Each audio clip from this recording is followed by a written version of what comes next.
सभी साधर्मी बंधुओं को सादर जय जिनेन्द्र। आज मैं चर्चा कर रही हूँ कषाय के सामान्य स्वरूप पर। ऐसा मैं क्यों कर रही हूँ, ये विषय क्यों लिया है मैंने, पता है क्योंकि मैंने देखा है कि आत्मा की बड़ी बड़ी बातें करने वाले लोग भी कभी मुझसे कोई चर्चा चलने पर, या कुछ बहनें भाई लोग तो फोन करके भी मुझसे पूछते हैं, तो उनकी बातों में, उनके प्रश्नों में एक ही सवाल मुख्य होता है कि हमें कषाय बहुत होती है। और कषाय में भी वो मुख्य रूप से क्रोध कषाय को लेते हैं कि हमें क्रोध बहुत आता है, इसको कैसे हम जीते हैं, है ना। तो अब यहाँ पर सारी बात बिगड़ जाती है, क्योंकि क्रोध कषाय को जीतना हमारा पर्पस नहीं है। हमारा पर्पस है संसार का अभाव करना। तो ये जो मैं बात कर रही हूँ ना आज, ये बहुत अलग हटके है, लेकिन मेरे शब्दों में अलग हटके हो सकती है, लेकिन आचार्यों के हृदय से हट करके नहीं है ये बात। आचार्यों ने जो कहा उन्हीं की बात को मैं अपने शब्दों में प्रस्तुत कर रही हूँ, एक डिफरेंट एंगल से। एंगल डिफरेंट है मेरा कहने का। तो वो ये है कि हम लोग क्रोध को ही कषाय मानते हैं, क्रोध से घबराते हैं। मान माया आदि हमें कषाय ही नहीं दिखती, लोभ कषाय ही नहीं दिखता। तो क्या होता है कि जो भी हमारी इष्ट वस्तु होती है उसकी प्राप्ति पर हम हर्ष करते हैं और अप्राप्ति पर क्रोध करते हैं। तो मैं इन कषायों को राग के मिथ्यात्व की प्रतिक्रिया कहूंगी। वास्तविक जो कषाय है वो है मिथ्यात्व। अब चौंके ना आप कहोगे कि हमारे आचार्यों ने तो 25 कषाय बताई हैं। आज भी कभी किसी से सवाल किया जाए, प्रश्नोत्तरियाँ होती हैं, तो उनमें अगर पूछा जाए कि कषाय कितनी होती हैं और कौन कौन सी होती हैं, तो सभी का एक ही आंसर होता है कि कषाय 25 होती हैं और उनके नाम भी क्रोध मान माया लोभ अनंतानुबंधी आदि, इस प्रकार से 16 भेद बन जाते हैं, और 9 कषाय हास्य रति आदि। तो इस प्रकार से 25 कषाय सब बता देते हैं और वो आंसर सही भी होता है। लेकिन मैंने कहा ना, यहाँ मेरा एक एंगल डिफरेंट है। मैं जो आपको बताने जा रही हूँ वो बहुत ध्यान से सुनिएगा बंधुओं, तभी आपको समझ आएगा कि मैं ये कह रही हूँ कि ये जो 25 कषाय हैं, ये वास्तव में मिथ्यात्व रूपी कषाय की प्रतिक्रिया है। समझे मेरी बात। और देखो, मैं नहीं कह रही, रत्नकरण शाखाचार्य जी में सबने पढ़ा होगा। समंतभद्र आचार्य ने उसमें 24 परिग्रहों की जहाँ बात की है ना, उनमें से 14 अंतरंग परिग्रहों में पहला परिग्रह मिथ्यात्व कषाय को कहा है। मिथ्यात्व कषाय सोचो, फिर आके 11, 12, 13, 14 नंबर पे ये क्रोध मान माया लोभ को रखा है, इनको चारों को, और बाकी की 9 कषाय वो अलग। तो और अब आप ये सोचो कि क्यों कहा हमारे आचार्यों ने ऐसा। अंतरंग परिग्रह की बात है, क्योंकि ये सारी कषायों का वो है रूट, जड़ है। अब कैसे मैं आपको बताती हूँ। देखो, मिथ्यात्व जो है वो क्या है, पर वस्तु से अपने आप को सुख दुख का संबंध मानना, वो मिथ्यात्व है। या और मोटे शब्दों में कहो तो जिस वस्तु का जैसा स्वरूप है वैसा ना मानकर अन्यथा मानना, उसका नाम मिथ्यात्व है। तो पहले ही कषाय तो मिथ्यात्व हो गई। तो अब देखो, अब मिथ्यात्व कषाय के उदय में क्या होता है। मान लो हमें किसी वस्तु की प्राप्ति की इच्छा हुई, है ना। जैसे मान लो सर्दी का मौसम है आजकल, तो सर्दी में हमें ठंड लग रही है, तो हमें बाहर से उस ठंड को दूर करने का परिणाम हुआ, तो वहाँ पर हमने रजाई आदि, हीटर आदि उनको चाहने, उनकी इच्छा की कि वो हमें मिल जाए, है ना। तो ये जो पहला राग उत्पन्न होता है, देखो द्रव्य कर्म में सबसे पहले राग भाव की उत्पत्ति होती है, जिसे श्री समय सारची में आचार्य ने अजीव का भाव कर्म कहा है ना, उसी को मिथ्यात्व भाव भी कहा है। और फिर जो उस राग को जब जीव जानता है, उस राग के साथ में ज्ञान भी विद्यमान है। ज्ञान माने आत्मा भी विद्यमान है। लेकिन जब वो आत्मा अपने उस ज्ञान स्वभाव को ना जानकर और उस उदयागत राग भाव को में अपनापन करता है, उसको ही देखता जानता है, तो वो जो अपनेपन का एक भाव उत्पन्न होता है ना जीव की पर्याय में, उसको कहा जीव का मिथ्यात्व भाव। तो इस प्रकार वो बाहर से वस्तुएं इकट्ठी करने की कोशिश करता है, अनिष्ट वस्तु को हटाना वो भी इसी के अंतर्गत जाएगा। तो दोनों प्रकार से वो इच्छा करता है, मिलाने की या हटाने की। ठीक है, तो अब यहाँ क्या होता है कि जब वो मिलाने, उसकी इच्छा की जब पूर्ति हो जाती है, उसका जो उदयागत राग था उसके विषय की जब पूर्ति हो जाती है तो हर्ष करता है जीव। और उसके अपूर्ति होने पर, पूर्ति ना होने पर वो क्रोध करता है, मान करता है, मायाचारी। प्राप्ति होने पर मान भी करता है, क्रोध करता है तब करता है कि जब प्राप्ति नहीं होती किसी वस्तु की, तो उस वस्तु की प्राप्ति के लिए सामने वाला निमित्त अगर बलवान है हमसे, तब तो मायाचारी का आश्रय करेगा। किसी भी प्रकार छल कपट से मीठा मीठा बोलकर अपनी बात को मनवाने की कोशिश करेगा। तो जो वस्तु उसे प्रिय है उसे पाने की, और जो अप्रिय है उसे हटाने की कोशिश करेगा। ठीक है, और अगर कोई वस्तु उसे प्राप्त हो जाती है तब वो उसमें हर्ष करेगा।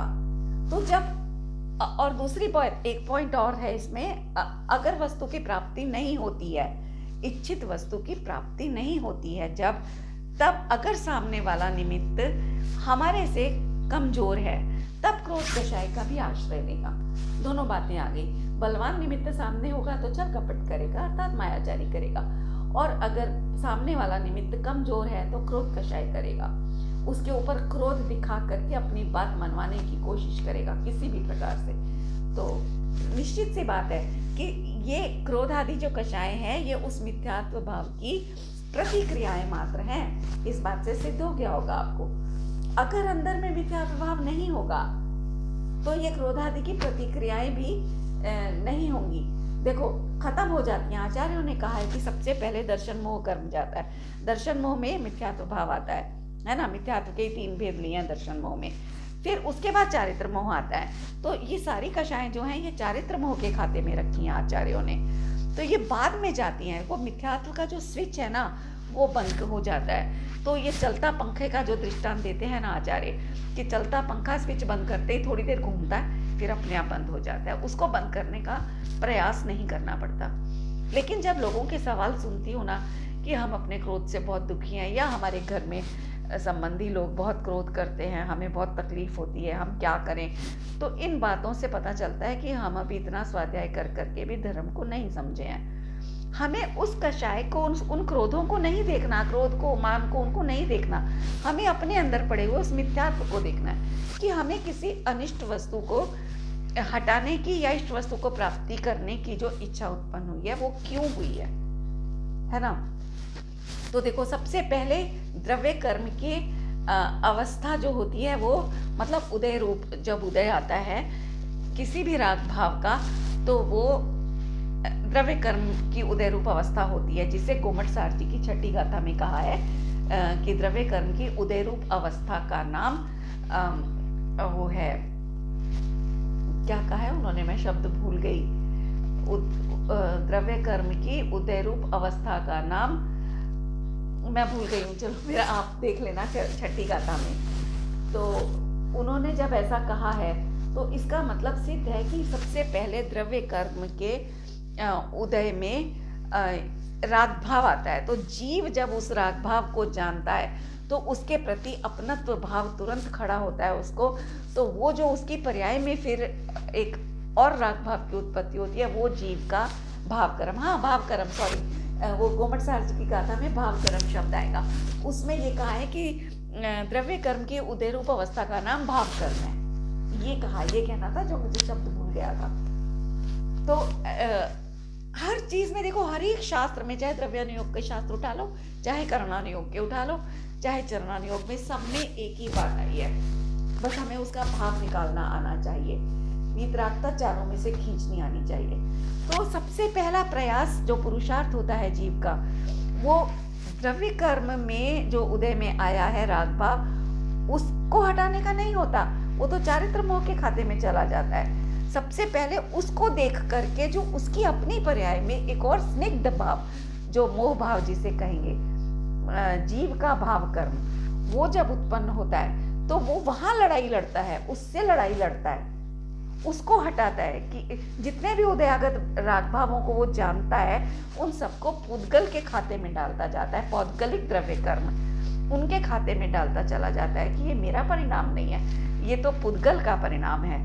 और जो आचार्य कुंद ने कहा भी है समय सारची में, 92 गाथा है शायद, 91 या 92 गाथा है, उसमें उन्होंने कहा ये मोह राग द्वेष आदि जो परिणाम है ये उसके पुद्गल के उदय का स्वाद है।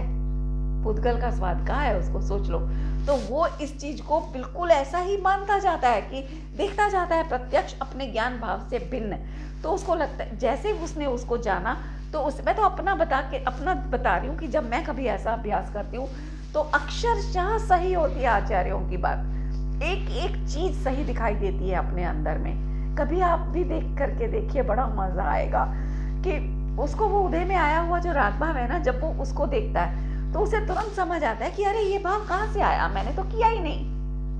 कभी विचार के नहीं करते हम कोई भी परिणाम कि अब हम क्या विचार करें, और ना ही हमारे सामने कोई कर्मों की सामग्री पड़ी हुई है कि उठाया और उनसे कोई कर्म बना दिया, ऐसा कुछ नहीं है। तो वो जैसे ही उस उदयागत राग भाव को जब देखता है तो तुरंत ज्ञान भाव को भी देखता है कि अरे इसको जाना किसने, इसको जानने वाली भी तो कोई एक सत्ता है ना। तो वो उस सत्ता में अपना अहमपना करता चला जाता है, उसको अपना मानता चला जाता है। तो उसके कारण जो उसकी परिणति में एक और राग भाव की उत्पत्ति अब तक हो रही थी, एक आकर्षण जो उदय में आए हुए राग के परिणाम में उसका आकर्षण जा रहा था, वो धीरे धीरे धीरे खत्म होता चला जाता है और अपने इस ज्ञान स्वभाव में बढ़ता चला जाता है। स्थिरता होती चली जाती है उसके अंदर। तो ये जो इसी को आचार्यों ने राग का राग कहा है। तो इस प्रकार राग चारित्रमों में जाएगा और जो उस उदय में आए हुए राग के प्रति एक और राग भाव आया जीव को, आकर्षण का भाव जिसे मैंने बोला, वो जाएगा मिथ्यात्व के खाते में, दर्शन मोहनी के खाते में।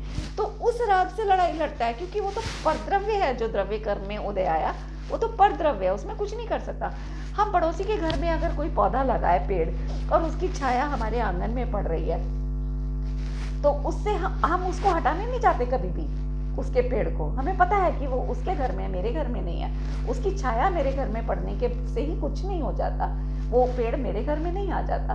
तो इसी प्रकार वो सम्यक दृष्टि होता हुआ जीव, वो ये सम्यक दृष्टि होने से पहले की बात है ये, इस प्रक्रिया को किए बिना सम्यक दृष्टि हो ही नहीं सकता जीव।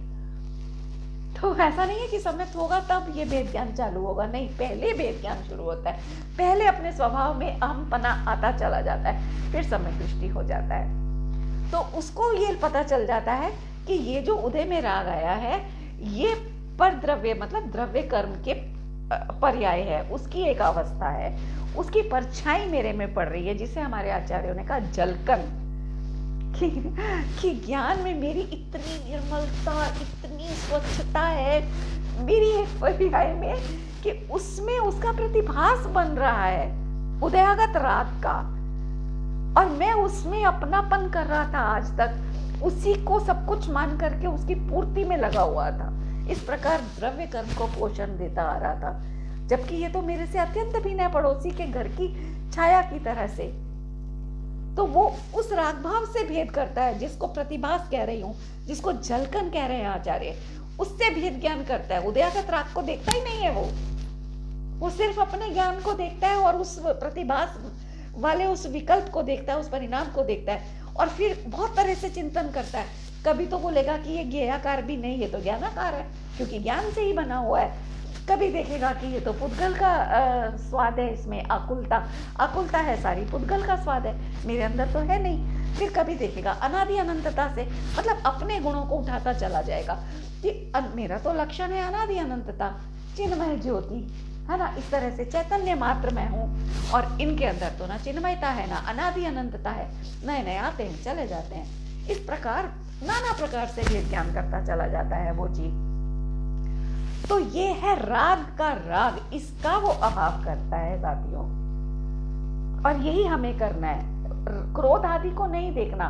तो ये जो जब इस प्रकार इस राग का अभाव होता चला जाता है ना उसकी परिणति में, तो ये जो क्रोधादि प्रतिक्रियाएं हैं ना, ये सारी की सारी अपने आप उस घूमते हुए स्विच बंद किए हुए पंखे के घूमने पर भी ये ऐसे घूमती रहती हैं, इनको हटाने के लिए कुछ प्रयास नहीं करना पड़ता।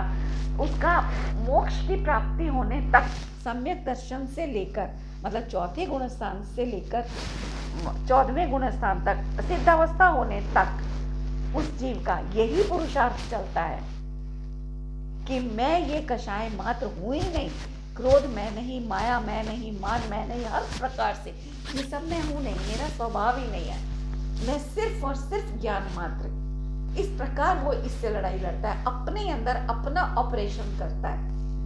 सोचो कितनी बहादुरी का काम है अपना ऑपरेशन करना, और करता है।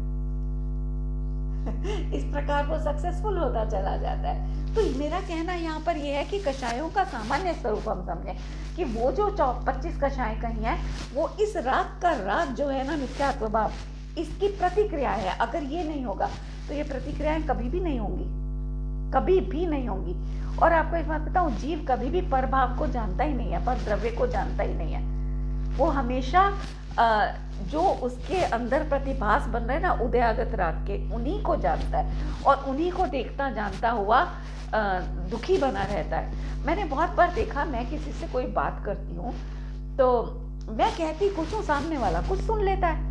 मेरे साथ भी होता है, सामने वाला कुछ कह रहा है, मैं कुछ सुन लेती हूँ। तो मैं फिर वो बाद में जब क्लियर होती है बात, कह रहे हमने तो ऐसा कहा ही नहीं था, तुमने क्या सुन लिया। तब मैं विचार करती हूँ कि वास्तव में मैंने भी ऐसा नहीं कहा था जैसा उसने सुना, और वो कह रहा है व्यक्ति कि उसने भी ऐसा नहीं कहा था जैसा मैंने सुना। तो इसका मतलब कि हमने सुना क्या, इसका मतलब हमारा उपयोग पर द्रव्य में जाता ही नहीं है, हमारा उपयोग अपने में ही रहता है, अपने को ही जानता देखता है, अपने को जानता देखता है। यहाँ पर ज्ञान स्वभाव की बात नहीं कर रही, उसमें बनने वाला जो उदयागत कर्म का प्रतिबिंब है, प्रतिभास है, उसको ही इस राग भाव में ही तन्मय रहता है हर समय उपयोग, सिर्फ इस राग भाव में। और उसकी पूर्ति के लिए नाना उपाय, कब फिर क्रोध करेगा, लोभ करेगा, मायाचारी करेगा, है ना, कभी हंसेगा, कभी भयभीत हो जाएगा। इस प्रकार सारी कषाएं खड़ी हो जाती हैं। तो मेन बात यह है, तो कषायों का स्वरूप अभी मैंने बहुत शॉर्ट में कषायों का सामान्य स्वरूप कहा है। वीडियो लंबी होने के भय से लोग कहते हैं कि वीडियो छोटी हो तो सुनने में आसानी रहती है, तो मैं इनको पार्टली लूंगी क्रमशः। ये पहला भाग हुआ आज, तो चलिए अभी मैं बंद करती हूँ। आप इस बात पर विचार कीजिएगा कि राग का राग, उसको पकड़ने की कोशिश कीजिएगा। क्रोध आदि को मत देखो, वो नहीं है। हमारे आचार्यों ने भी उनको पर भाव कहा है, जीव का भाव नहीं कहा, पर भाव। अजीब का मिथ्यात्व भाव, अजीब का लोभ कर, अजीब का सारे अजीब के खाते में डाले हैं और जीव के खाते में अलग। तो वो अलग अलग क्या है, वास्तविक तो वो द्रव्य कर्म में आया हुआ है, लेकिन यहाँ जीव के खाते में जो उन्होंने डाला है कि जीव के पर्याय में जो भाव कर्म हो रहे हैं वो वास्तव में चैतन्यमय हैं, और वो भी मुझसे अत्यंत भिन्न है। इसलिए दर्पण का दृष्टांत दिया है, दर्पण में मोर वाला दृष्टांत दिया है गुरुदेव ने, बहुत सुंदर दृष्टांत है। और दर्पण में अग्नि झलकती है, समय साक्षी में भी आई है ये वाली बात, लेकिन दर्पण में अग्नि नहीं है। टीवी में देखो, आप लोग टीवी देखते हो, सब देखते हो, कहाँ है अग्नि उसमें, बताओ। रसोई में हम लोग भोजन बनाते हैं, बहुत आसान है भेद ज्ञान करना। गैस पर सारा कुक होता है, लेकिन गैस में होती है, कुकर या पतीला या कढ़ाई, जो भी सब बर्तन में होते हैं। सब्जियां अपने आप में होती है, कढ़ाई में होने के बावजूद भी सब्जी कढ़ाई से अस्पर्शी है, तभी तो ज्यों की त्यों अलग हो जाती है। तो भेद ज्ञान करो, इस तरह छोटी छोटी सी बातों पर भेद ज्ञान करो।